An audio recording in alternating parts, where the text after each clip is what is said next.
What's up, everybody? Welcome back to the channel. Okay, folks, we got some legislation coming in. The big, beautiful bill, as Trump likes to call it. Check this out. House Republicans unveil Medicaid cuts that Democrats warn will leave millions without care. Yeah, that's what cuts mean, by the way. There are many people in this country that are on Medicaid that really don't deserve to be on Medicaid, if you will. There's a lot of people taking advantage of government handouts. We know this. This always happens.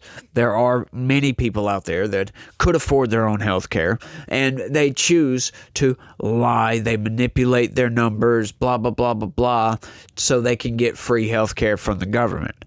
We need to get those people out of there so we can afford to sustain this country, folks. This country right now, we're funding the entirety of the federal government in a deficit. That's an untenable situation that cannot continue forever. We've been funding in a deficit for the past 25, 26 years, and something is going to break. And if the federal government breaks, that's not going to be a good thing, y'all. We are all going to be in for a world of hurt if the government breaks, if they go bankrupt or blah, blah, blah. You get it. But needless to say, we cannot continue like this, and the savings have to come from somewhere. Now, the pet projects of Congress. This is why I always say we need to get new congressmen, because these people, to get them to vote for bills like this, they'll say, oh, well, I want this project in my district, blah, blah, blah, blah, blah. And you have 435 congressmen that will all do the same thing. That's how you get these gigantic omnibus bills with all this utter nonsense in it that is wasting our tax dollars. These people, they're in it for themselves. They don't care about the country at all. They just care about their own district or just themselves outright, and they don't care about the bigger picture. We need congressmen that are going to go and work on behalf of their constituents and also work on behalf of the country. That is a big problem with Congress. These Congress people, they're greedy, they're slimy, and they're snakes in the grass, if you will, because once again, folks, they will go out and fundraise all day long and not do any work on your behalf when they're getting paid $242,000 a year to go and make your life easier, to make your laws work better for you. And all they do is fundraise to fund their own campaigns and fundraise for the RNC or the DNC or whatever it may be. They spend the bulk of their time fundraising for themselves, pretty much, instead of working on your behalf. And I think that needs to change, folks. I know, like Cenk Uygur, the populist left, they want to take money out of politics. I think that's a good idea for the most part. I mean, of course, these candidates need money to fund their campaigns. Sure, I get it. But all this fundraising nonsense that they do on a constant basis, I think that needs to be outlawed. However, getting 435 congressmen, or at least 2/3 of that, which would be what, 340, something like that, I guess. I don't know. 340 of these people to agree, 60%, and then get the states to agree to that, the senators to agree to that, 60 of those. Yeah, I'm sorry. They don't vote against themselves ever. But let's get into this. House Republicans have unveiled the cost-saving centerpiece of President Donald Trump's big, beautiful bill, at least $880 billion in cuts, largely to Medicaid, to help cover the cost of $4.5 trillion in tax breaks. You gotta love that. And these tax breaks, these $4.5 trillion in tax breaks, is the same tax breaks that were passed in 2017. They're just renewing them. And I just can't stand how they say, oh, well, this is to pay for that. Well, you know what? If Congress wouldn't spend so much money, they wouldn't have to. They wouldn't have to cut Medicaid to pay for their nonsense. They could just fund the government off of what they've got. But they spend so much money on utter nonsense that it's ridiculous. Tallying hundreds of pages, the legislation revealed late Sunday is touching off the biggest political fight over health care since Republicans tried but failed to repeal and replace the Affordable Care Act, or Obamacare, during Trump's first term in 2017. While Republicans insist they are simply rooting out waste, fraud, and abuse to generate savings and new work and eligibility requirements, Democrats warn that millions of Americans will lose coverage. Yes, that's what that means. New eligibility requirements. They just said the same thing. Insane. It's just phrased different to bring it to you, because Democrats say, you're going to lose your health care. And Republicans are like, yeah, we're putting in new eligibility requirements, so some of you are going to lose your health care. Funny. A preliminary estimate from the nonpartisan, you love how they throw that qualifier in there. Nonpartisan, no, it's very partisan. Everybody is partisan. I'm sorry. There is no congressional budget office that is nonpartisan. That does not exist, folks. Congressional Budget Office said the proposals would reduce the number of people with health care by 8.6 million over the decade. Now, I can almost guarantee what they're doing right there with that number is they're fluffing that up a little bit with people that would die and come off the health care anyway, because they tend to fidget with the statistics a lot. The CBO does, because if they're constantly having to revise their numbers later down the road, I mean, we saw the Biden administration, they were constantly having to revise their numbers, right? And the CBO was having to revise its numbers under the Biden administration as well, because these people, they love to fluff it up in whatever direction that suits their narrative, if you will. Savings like these allow us to use this bill to renew the Trump tax cuts and keep Republicans' promise to hardworking middle-class families, said Rep. Brett Guthrie of Kentucky, the GOP chairman of the Energy and Commerce Committee, which handles health care spending. But Democrats said the cuts are shameful and essentially amount to another attempt to repeal Obamacare. In no uncertain terms, millions of Americans will lose their health care coverage, said Rep. Frank Palone of New Jersey, the top Democrat on the panel. He said, hospitals will close. Is that so? Hospitals are going to close because a few people here and there lose their health coverage? What a ridiculously biased statement to make. That is stupid. Hospitals are going to close because 8.6 million people over 10 years lose their health care coverage, as if they're not going to pick up health care coverage somewhere else. Because we're not talking about poor people losing health care coverage here. New eligibility requirements means that, yeah, they're probably going to bring them numbers down depending on how much money you make. So we're talking about middle-class families here. Middle-class families are going to lose their Medicaid coverage for the most part.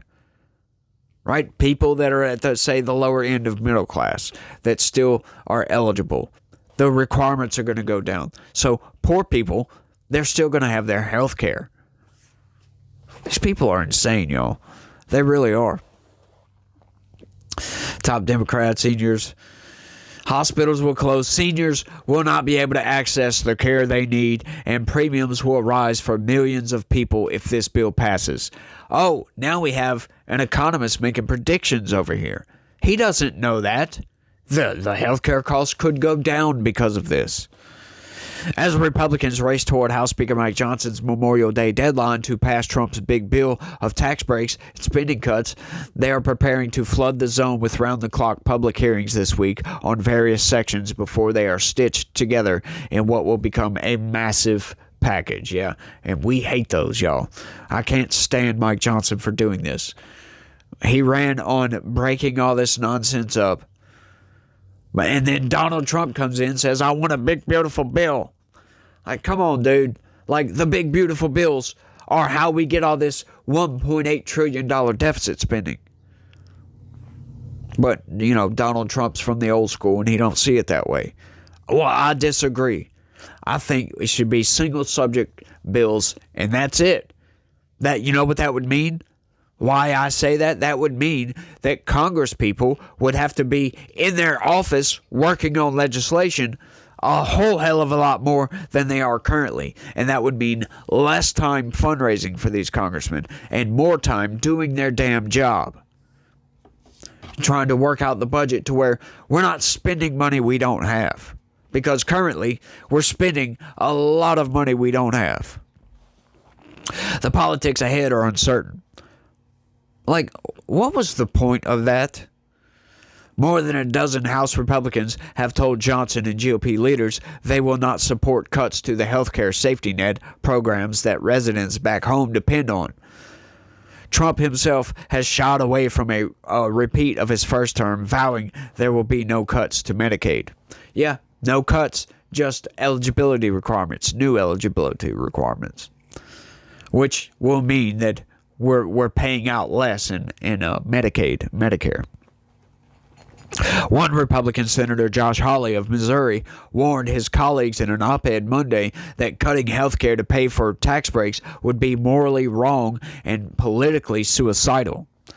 All told, 11 committees in the House have been compiling their sections of the package as Republicans seek at least $1.5 trillion in savings to help cover the cost of preserving the 2017 tax breaks, which were approved during Trump's first term and are expiring at the end of the year. But the powerful Energy and Commerce Committee has been among the most watched. The committee was instructed to come up with $880 billion in savings and reach that goal, primarily with the health care cuts, but also by rolling back Biden-era green energy programs, which are good. Yes, those need to go. I'm sorry. We're pinching pennies right now. We don't need to be worrying about the climate, for goodness sakes. The preliminary CBO analysis said the committee's proposals would reduce the deficit by $912 billion over the decade, with at least $715 billion coming from the health provisions. Central to the savings are changes to Medicaid, which provide almost free health care to more than 70 million Americans, and the Affordable Care Act, which has expanded in the 15 years since it was first approved to cover millions more. To be eligible for Medicaid, there would be new community engagement requirements of at least 80 hours per month of work, education, or service for able-bodied adults without dependents. Now, my question to that is, that sounds great to me, right? Make these people do something, give back to the community, if you will. But hang on, they caveated that with able-bodied adults without dependents. Why do we have able-bodied adults without dependents on government health care? Yes. That is my question to the comment section. Why? Do they need it? In other words, if you are able-bodied, that means you are generally in good health. So why do you need Medicaid or Medicare or any of that? Right? I don't have health insurance. I'm not going to lie. And the reason I say that is because my quote-unquote health insurance that I don't have, really, goes through the union. Okay, and it's kind of nonsense. I don't pay union dues anymore because the union was screwing me out of, I don't know, a few dollars a week, and they were paying that to some political PAC, a Democrat political PAC, over in New Orleans, which pissed me off. So I said, screw you, I'm not paying those union dues anymore, but the insurance is not contingent upon that. So I say like this because we don't always get 40 hours a week, and you have to get 40 hours a week. Otherwise, you owe money to that health insurance, and I'm not paying that. Screw you, buddy, because, you know, most of the time I'll work 38 or 39 hours because we're kind of slow right now. And apparently, I don't have health coverage 100% of the time, but I don't use it anyway. However, it's a big mess. I'll put it that way. It's a giant mess. And I really don't care. But, you know, if I do need it, most likely I'm not going to have it. Because I don't get exactly 40 hours or more per week because we're slow, which is nonsense. But I don't use it anyway. People would also have to verify their eligibility to be in the program twice a year rather than just once. The bill also adds a more rigorous income verification for those who enroll in the Affordable Care Act's health care coverage. This is likely to lead to more churn in the program and present hurdles for people to stay covered, especially if they have to drive far to a local benefits office to verify their income in person. So what, right? Tug on your heartstrings a little bit more, corporate press. Nobody cares. But Republicans say it'll ensure that the program is administered to those who qualify for it. Some Medicaid recipients who make more than 100% of the federal poverty level, about $32,000 a year for a family of 4, would be required to pay out-of-pocket costs too for some services.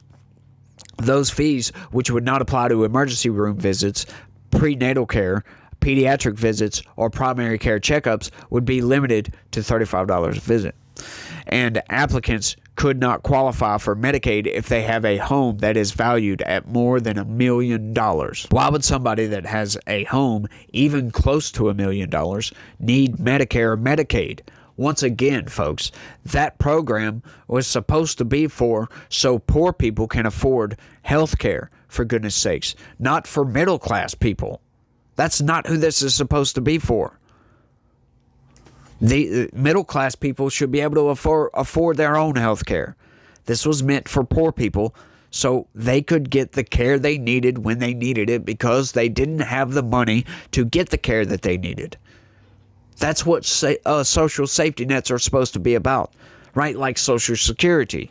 If you have a good retirement and you have X amount of dollars and you don't need Social Security, you should not receive Social Security, for goodness sakes.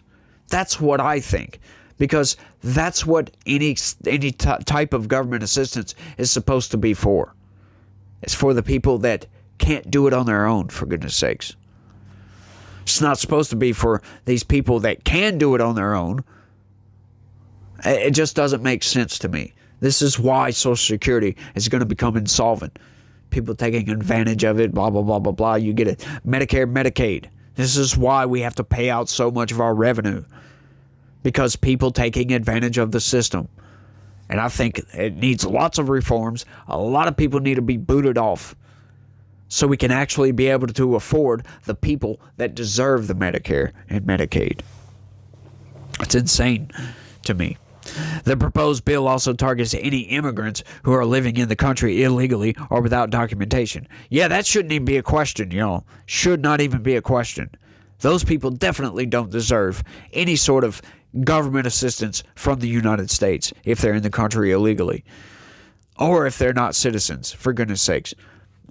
I'm sorry, that's just how it is. Become a citizen, and then you get those benefits. It reduces by 10% the share the federal government pays to states, such as New York or California, that allow those immigrants to sign up for Medicaid. Good on them. To qualify for the ACA coverage, enrollees would have to prove they are lawfully present. Yes, that's a good addition to this to Medicare. Other moves would shift cost to all states. Many states have expanded their Medicaid rosters thanks to federal incentives, but the legislation would cut a 5% boost that was put in place during the COVID-19 pandemic. It would cut a 5% boost. Yeah, that's good. Okay, we don't need COVID-era nonsense anymore. Sorry. There would be a freeze on the so-called provider tax that some states use to help pay for large portions of their Medicaid programs. The extra tax often leads to higher payments from the federal government, which critics say is a loophole that allows states to inflate their budgets. Good on them. This is good. It's all sounding great to me. The energy portions of the legislation run far fewer pages, but include rollbacks of climate change strategies President Joe Biden signed into law in the Inflation Reduction Act. It proposes rescinding funds for a range of energy loans and investment programs while providing expedited permitting for natural gas development and oil pipelines. Yeah, that's good. Great. Expedite all of that stuff. All this green energy nonsense, look, we can worry about that when we run a surplus in our budget. Then we can think about those things. But until then, I say, make all the cuts we can make. There's a lot of people that don't deserve Medicare, Medicaid. There's a lot of people that don't deserve Social Security. That's my opinion. Hey, look, if I'm well off when I get to that point, I don't deserve Social Security either. I'm fine with that. I paid into it my whole life. But I would be fine with that. Totally fine. And I think other people should be too, right? The Social Security payments are peanuts anyway, right? And if you can afford your own health care, why mooch off the government? I can't stand that, right? I'm already of the opinion that I don't like taking anything from anybody, right? Like a coworker, if they ask for a ride home, they try to give me gas money. I don't want it. don't give it to me. I don't like asking for money. I don't like borrowing money from anybody. As a matter of fact, I will go without before I ask somebody for a handout. And I just can't see how people can go to the government and say, please give me health care. I just don't get that. I really don't. But that's just me. Let me know what you think about all this. But yeah, I think I'm done on this one, y'all. I've rambled on for long enough. Y'all don't forget to smash that like button for me. Subscribe if you're new around here. That would be great. It would be lovely if y'all could subscribe and share this video anywhere and everywhere you can. We've got memberships now, so y'all go ahead and click that button right below. Sign up, become a member, and you'll get some perks. We got videos, blah, blah, blah, blah, blah. There's a list. Just click that button and you'll see all the perks you can get. And hey, if there's any requests for perks, let me know down in the comment section, and I'll think about implementing said perks. So y'all let me know what y'all think. That's all I got on this one. I want to thank everybody for watching, and y'all try to have a good day. Stay legitical. Peace.